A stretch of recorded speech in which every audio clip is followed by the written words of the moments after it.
Thank you all for joining us today. I should say, I will be covering all of the enhancements and new features that come with version 6.2. Thank you so much for joining us. We're really excited about this release. This release carries a lot of weight with some new features and enhancements to the UI, and a few things we'll dig right into those. I do want to mention that the release notes are available in the handout section. Feel free to download those. Those are also available in the Tempus Help Center under the version 6.2 article. In addition to that, a recording of this webinar will be available in the Help Center under version 6.2, hopefully by the end of the day tomorrow, maybe even early Friday morning.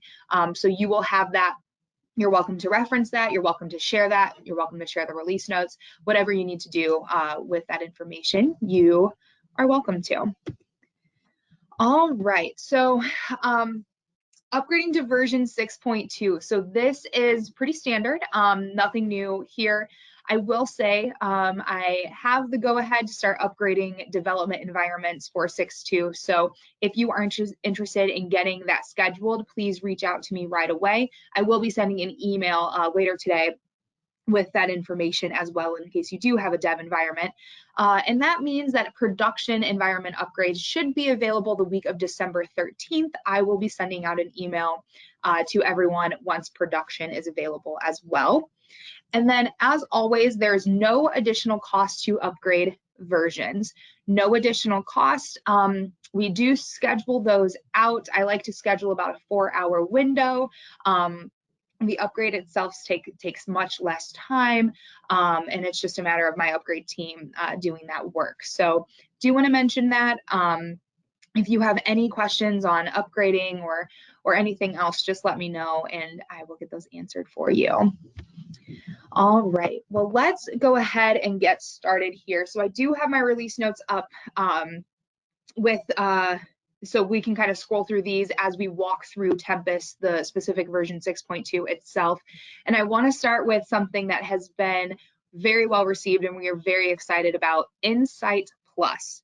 Insight Plus is a new advanced dashboarding and analytics tool that is an add-on to Tempus. So Insight Plus is available with 6.2, but it is an additional license just because it's an add-on to the tool. So if you are interested in Insight Plus, we're not going to be covering that today, but Dave Boyza, your account manager, will be reaching out within the coming weeks on information about Insight Plus, how to get it, and just overall what it is and what it can do for you. All right, and with that said, let's go ahead and dig into Tempus. I know this is what we are all here for, and let's get started, shall we? All right, so a few enhancements across the tool itself. So we have added tooltips to some of the icons. So when you hover over, for example, snapshot, you get a brief description or title of what the icon is. So that's really exciting, more for that user experience. Additionally, we have added homepage text to Tempus as well. So within admin settings, those who have access, general settings and miscellaneous, as an admin, you can add custom homepage messaging to Tempus. So this is fantastic if you are very cyclical in your planning, or maybe you have some deadlines for your planning or some information, you can add this homepage text. It is displayed to all users, so you can't customize who sees what, but you can hyperlink, you can format however needed, and it is available for you to use. Additionally, we've made some updates to the UI, specifically in the project management and resource management attribute screens. The UI here is a little bit cleaner. We've center aligned some things. If you are familiar with the project intake workflow, this does mimic that. And then you'll notice across Tempus, as we walk through this, there have been some general UI updates as well, really created with the end user in mind. All right, let's go ahead and get started. Specifically in our views, I'm going to call these more landing pages. So within project management and report management, there are some options on which page you land on. So whether it's grid, Gantt, or Kanban in project management, or the reports list or report folders in report management, you can now, via admin settings, determine which view is the view that you would like. So within miscellaneous here, you can determine if it's grid, Gantt, or Kanban for project, or if it's the list or folder for report management. And again, this is applied globally to all users. All right, next we are going to go ahead and cover skills. So we are really excited about this. We spent some time listening to our customers, those who are very heavy skill users, really listening to what would be best for them and how we can best approach skills in the future. And what we did was a re-architecture of the skills matrix itself. So within a skills matrix previously, it used to be a specific category and then skills we were under that category. Now what you can do is you can have one skill that is spread across multiple categories and then apply that to your resource. So this is going to be configured by admins or those with access in your skill management area. So here you can create your skill separate from a category. You can create your category. And from there, you can determine which skills are going to be defined under those categories. We heard a lot of feedback around, maybe they want to define skills by different teams, or maybe, an HTML skill fits under multiple categories. So with that, we have re-architectured how skills can be managed. All right, we also, and I apologize, I should not have jumped away from that. We have also introduced a new skill measure called experience evaluation. So within here, you'll notice the options here are no exposure, exposure, working experience, and expert. So that is a new measure that you have available to you. And then additionally, we did add an expiration to the Boolean skill types. So we heard use cases for this around certifications, maybe it's specific training that has to be done annually or quarterly. You can now enable for the expiration to be captured. And once it is, that will be set to the individual resources skill. We also added the ability to have descriptions with skills. So maybe there's a little bit more that has to be explained rather than the skill name. And then again, being able to apply the skill to the specific category that you would like to, and it can be in a multitude of ways here. And you would do that under the category. Two things that we've added that I think are going to be really exciting for our users. So within a profile, a user who has access to log in, we are now enabling them to be able to define, the user can define their own skills matrix. So these, we're calling them MySkills Users. They would log into Tempus. They do not have access to anything else, but they can update their skills as they see fit. There's no additional cost to this license, so we're really excited. Or there might be, let me rewind on that, there actually might be. Dave is going to be really excited that I said that, but this is possible to do. And this is fantastic feedback that we've heard from many of our users who want their resources to be able to say, hey, this is what I can do, this is what level I'm at, and apply those skills to the work that needs to be done.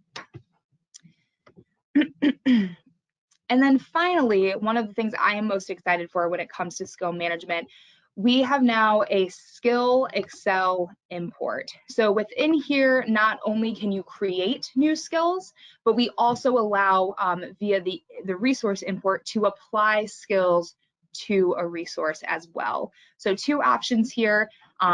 for what you can do. You can create those skills, and then you can apply those skills to your resources. This is going to be a fantastic way to get a bunch of skills, a lot of skills in the system as you need. And then the final thing with skills is we did improve the performance of the skill matrix report that's found under the All tab here. So within here, we heightened some of the colors a little bit when the heat map is applied. We made improvements around performance. So this has been improved as well. All right, next we're going to focus on timesheets. So two big things available in 6.2 with timesheets, and that is going to be a new group by view, which essentially gives your users a more organized view, optional view to enter in their timesheet. So within here, you will notice you now have the project, and when you dig down into the project, you are going to have this specific task. So this really organizes the timesheet and makes it maybe a little bit more approachable for your users. And as they always do, they can submit time, type in their time as they need, just like always, submit and save even. Additionally, we have added the ability to view those project attributes and then also view allocation in a view-only state. So this does not enhance their license at all. They can do this just as timesheet users. But when you click project preview here, the user is going to be taken to a read-only state of the project. So you'll notice there is no checkout button. They are just viewing what is going on with the project here.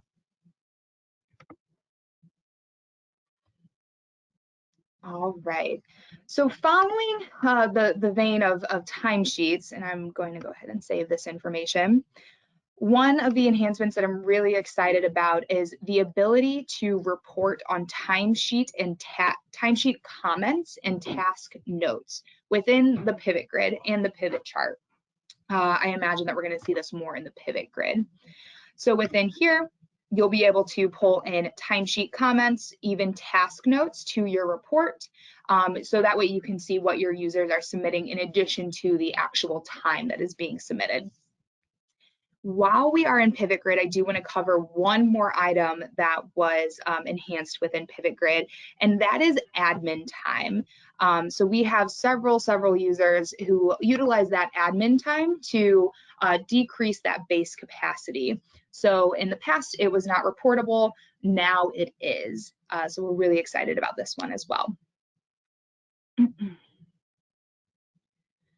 All right. Next, we're going to focus on more of the workflows that are available in Tempus. So right now we are talking about the project intake workflow and the resource request workflow. So when it comes to the project intake workflow, in the past, in order for a project to be assigned a workflow, it had to start with that workflow. However, we understand, especially that intake workflow is new this year, that some of the previously created projects may need to be applied to that workflow, and you can do that now with the workflow button here in the project management. You can say this project here needs to have this specific workflow applied to it, and now when you go to that project under the workflow page, you will be able to see that workflow present there. You can populate the information as needed. You can take it through its stages. Really, we're just kind of reverse applying that workflow to it. And then additionally, in resource request workflow, I'm going to go to my admin settings here and my general settings. You can now configure the resource request workflow to fire once the data is copied from the allocation or demand data set to that opposite data set. So you can now tell Tempus you want to set it up that when the copy happens, the resource request will fire. Additionally, for those using trigger mode, you can now you can set your trigger mode, and now you can say, okay, after that trigger mode and that trigger attribute is defined, I want it to revert and reset back to that no value. So the next resource allocation is not sent as that request. All right, so a few changes when it comes to some of the UI within project management. So in the Gantt chart here, we have added a current date line to give you a better idea of where your projects stand. Additionally, in the individual projects themselves, a few enhancements around start and end date labels of the project. Like I had mentioned before, we have added enhancements on this attribute screen here, really just modernize the layout of those attributes. Within calendar management, if you're familiar with calendar management, we have also added a current date highlight. And then a few more things within the project. So within the allocations here, the single project allocation grid, a few options have been added. You now have an expand all option where you can automatically expand all of the resource and tasks if you have them. You now also have the option to expand some. So instead, in the past, you had to expand just one, and if you expanded another, it would close the other. So now, just another way to view this information. Additionally, within a project itself, we have added the ability to sort milestones by the name, the description, or the date. So if you are a heavy milestone user, this is going to be super helpful for you. And then the last thing, two more things within the allocations page. We added the ability to allow for negative planned allocation within a project. This does have to be configured in your admin settings before it can happen. So in case you're worried about that, having that ability right away when you upgrade, you will not. It is set to off by default. But within the project, and this is possible to do in BPA as well, you can come in here, click the cell, type the negative, and say, apologies, my system is taking a little bit longer. So I had negative 30 here. You can come in here and say, I want negative 25. And then you will notice as you go down that reduction is happening when it comes to the total. So this negative allocation, we heard some use cases for it when it comes to evening out those maybe your records depending on your business approach and what your needs are there. And then lastly, we did make some updates to the single project allocation export as well. So that is a view that we have improved when the download occurs. All right, so a few more items before I get to the really exciting portion that is roadmap management. You may have noticed this new tile here. And the next few items are going to be in our bulk project allocation screens. So in bulk project allocation, I like to call it more of the traditional waterfall style. We have added the ability to export the data below. That has been a huge ask from multiple people. Additionally, in the flat grid, we've added a few new features around projects are now hyperlinked. So when you hover over a project, you can click the link and the project will open in a new page, just easier access to your projects.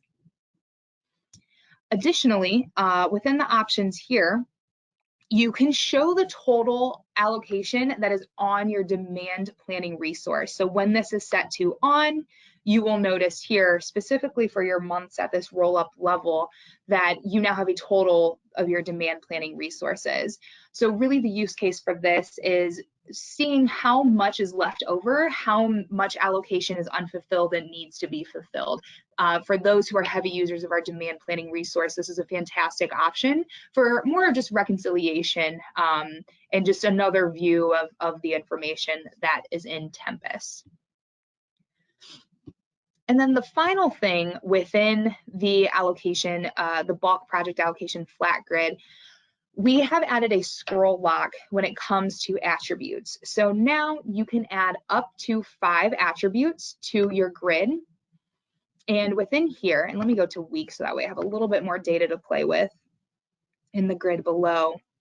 So within here, you will now notice that we have a scroll lock. So those columns, those attribute columns will remain, and you can scroll through your allocation data.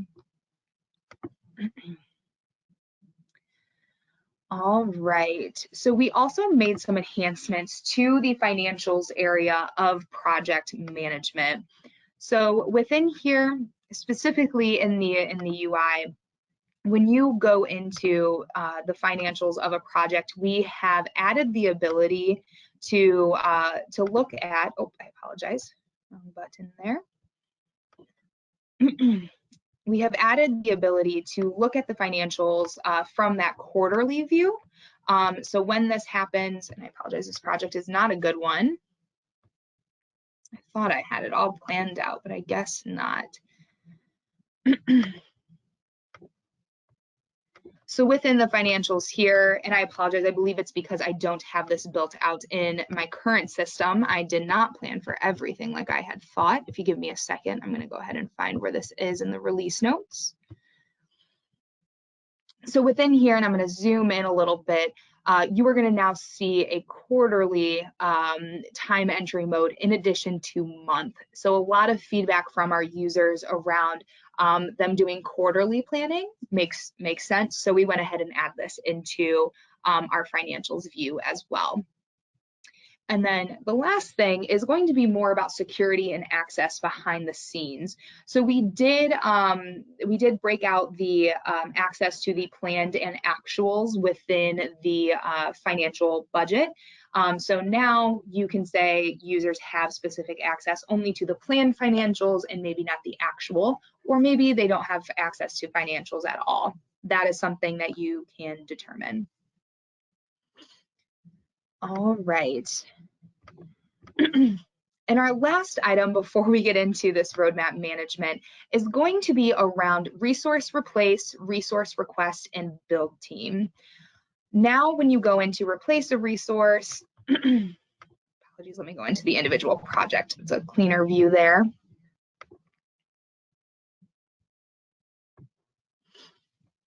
Let me go ahead and check this out. So now when you go into replace a resource or in the resource request screen or in the build team screen, the 3 of these look very, very similar. However you curate this view, whatever columns you pull in, whatever heat map you apply, filters you apply, Tempus is going to remember that, and that view will be available the next time you come into this screen. So the next time on Zulu Phase 10 or whichever project we are replacing on, we go into the resource replace screen, the column that we have in here, the heat map, and any filters we would want to apply, Tempus is going to remember that. And like I said, that is across our resource replace, our build team, and our resource request screens. All right, let's go ahead and check this project in and revert. All right, and let's get to the good stuff here with roadmap management. So the roadmap is really exciting because it gives you more of a portfolio level view of your projects, of what's going on. So this was something that our team spent many, many weeks planning for and thinking through and trying to figure out the best approach for. But roadmap management, as you can imagine with everything in Tempus, only those who you give access to will be able to even access the roadmap management tile. And that is managed through security groups and role access. However, when you create a new roadmap, you do have the ability to determine, okay, who can view this and who can edit it. This is very, very similar to our report security as well. So maybe you want to give everyone the ability to view it, but you don't want anyone else able to edit it. You don't want them to be able to come in here and change any of the configuration. Ooh, apologies, I did not mean to do that. All right. So let's go ahead and create a roadmap before we dig into some of the ones I already have created. So of course, as all things are, everything needs a name. So let's just name this portfolio roadmap. You can choose a specific theme. So this is going to be, whatever you would like it to be. If you're sharing it with people, this theme is going to persist for them. You can add a description to your roadmap, try to give, a better indicator of what is the information that is going on here and what is the end goal of the information being presented as it is. And then now we need to really build out what are those groupings for our projects within the roadmap. So one thing to note here is the project grouping level, that is going to be based on your project attributes. So things like portfolio, things like current phase, project manager, project priority, whatever custom fields you have regarding projects, you will be able to pull these into here. So let's say we want to look at portfolio. Now, when you click the grouping and you define it, it is going to give you the lowest level grouping over to the right here, and you are going to be able to say, this is the order that I want this grouping in. These are the colors that I want the projects that fall within the grouping to display. You are able to determine and really customize exactly what you're looking for in here. Maybe, though, I want to go one step deeper than portfolio and I want to look at current phase. That is fine, we'll confirm that. And then on the right, because current phase is now our lowest level of grouping, we have the ability to change these colors and configure as we need. We do offer 3 levels of groupings, so you could even go down 1 more level if you would like to. Next, what order is the data being presented in? You can determine that here. How do you want to view this information, month, quarter, or year? For the projects that do not get pulled into the grouping or into the roadmap, how do you want their data to display when it's taking when it's taking over allocation and concurrency in? How do you want that data to interact? Do you want to show milestones on your projects? Do you want to show progress? So this progress bar, I am very, very excited for, and it is going to be specific to our users who have planned and actual data. So within the roadmap, and specifically the project Gantt bar that displays, you are going to be able to see the progress of the project. So say you have 200 planned hours on a project, only 100 actual hours have been posted to that project. That project is 50% complete, is how Tempus is going to read that information. And then next, we have over allocation and concurrency. These are options that can be applied to the roadmap once it's created. And within here, you can say, okay, first of all, do I want progress, over allocation, or concurrency to be the default that automatically displays? And for these, how do I define over allocation? Is it 100%? Is it 125%? When I want to overlay over allocation, what is that threshold? And this is going to be a percentage of their allocation. So that's one thing to keep in mind there. Additionally, maybe you want to focus on concurrency. So maybe you want to see, I want to make sure that my resources are assigned to only 5 projects in a given period. So in a given month, in the given quarter, or in the given year. So my threshold is 5, and I want to know when we go above 5. You'll be given that visual indicator there. And like I said, these are 100% customizable to your needs. All right, now that we have the configuration, the roadmap needs to know what data are we pulling into this roadmap here. So here you can individually select projects, you can select all, you can determine what is the start and end date of the projects that you are pulling in. Very similar to our what if. In what if, you have the option to display partial projects. In here, partial projects are automatically included. The project's dataset preference is going to automatically be highlighted. And of course, if you wanted to filter your projects down based on resource filters, so maybe you want to look at only projects that a specific department is on, or project filters, you can do that as well. And now that we have our project selected, so we have our data, we're going to go ahead and click Save. And next, when we are in that roadmap management screen, we can now see, okay, what does this look like? So here I have a fully curated project priority roadmap based on, again, that priority and then phase here. So we're not necessarily looking at that portfolio definition that I just created. So in here, you'll notice a few things. Phase 1 for all of our low priority projects is this yellow. Phase 2 is this green, darker green, and even darker. This repeats for each phase under each priority level.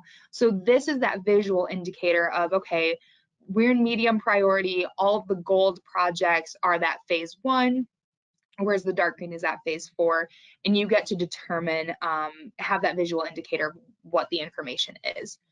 You can collapse these as well. So maybe you only want to look at all of your high projects for now. Maybe even though month is your default, maybe you actually want to look at this at a quarter for now. You can do that here. Maybe you even want to go out to the year. That is possible to do. So I had mentioned earlier the concurrency and the over allocation and the progress. So where does that come into play? With this little gear icon up here, you are able to choose a few options for the roadmap. Do you want to display milestones in the view you're looking at right now? Yes or no? We defaulted for this one, the over allocation risk. However, maybe I want to turn on concurrency risk. Maybe I want to turn on progress. Only one of these can be turned on at a time, and that's just due to the amount of data it's presenting you. Let's go ahead and go back to this over allocation risk. So within here, you'll notice some of these bars are gold. They don't have any of the lines within them. However, the ones that have the lines within them, when you hover over, you notice that they turn red and they can be selected. So what this is telling us, because we have the over allocation risk turned on, is that during this time period here within these projects, our resources are 125% allocated or more. So when we look at that, it's a great visual indicator, but what is the information behind it and how is that determining what's going on? When you click the cell, we are looking at the resources at risk based on the over allocation that we defined for the specific project for this specific time period. Here are the resources that are at risk, and here are the projects that make up the greater amount. So you're only going to see 3 projects under each resource, but it's going to show you, hey, for Beverly, Python phase 10 is taking 62% of our allocation, Barracuda 58, and this last one here, 44. So this is going to give you a lot of great information on where your resource is spending the majority of their time. And of course, you can click this and you'll be taken to a new tab with that project. Maybe you want to make some edits. And then additionally, the same can be true for if we want to look up concurrency. So when we update this, our screen gets much cleaner, and we only have concurrency in just a few places here. So that's exciting. And again, the concurrency as we had it defined is 5 or more projects. So we're going to go ahead and click into here. In Canary phase 3, during this time period here, the risk was concurrency, and we can see that Lucas is assigned to 6 different projects during this time period, and here are the 6 projects that Lucas is assigned to. So a lot of good information that has always been available in Tempus. A lot of this information can be seen in the flat grid or in reporting, but this is delivering it in a very visual way that makes sure that you can see these things, you can set your risk thresholds. It's just a brand new way to deliver information that has always been there. So we are very excited about this. And, if this is something that your team moves towards and starts using, I would love to speak with you on not only, best practices for approaches, but also how are you using it and where are you finding the success there? Just because this is going to be such a powerful feature. We already have so many people excited about this, and I would love to learn how exactly you are using it. All right, and with that said, it looks like I am complete with all of the things that are coming in version 6.2. So with that, in case anyone had joined us a little late, I wanted to mention very quickly, the release notes are in the handouts section of the webinar here. Feel free to download those from there or in the Help Center under the article version 6.2. This recording will be available within the Help Center as well, probably end of day tomorrow, early Friday. And then, as I had said before, dev environments, I have the green light to go ahead and get those upgraded. I will be sending an email probably this afternoon to everyone with a development environment just to let you know. But if you're interested right now, please feel free to send me an email and we can go ahead and get that scheduled. If you are interested in Insight Plus, we did not cover that today, but if you are interested in Insight Plus, again, that is the advanced dashboarding and analytics tool. Please reach out to me, reach out to Dave, your account manager, and we will make sure you get information on that, and Dave can help you get that added to your Tempus stack. All right, guys, I think that is everything. Thank you so much for joining me today. It was really exciting. As some of you know, Sean typically runs these, and today he passed the torch over to me. So I hope you enjoyed it. If you have any questions, please send me an email and we'll get those answered for you. All right, thanks everyone. We'll talk soon. Bye-bye.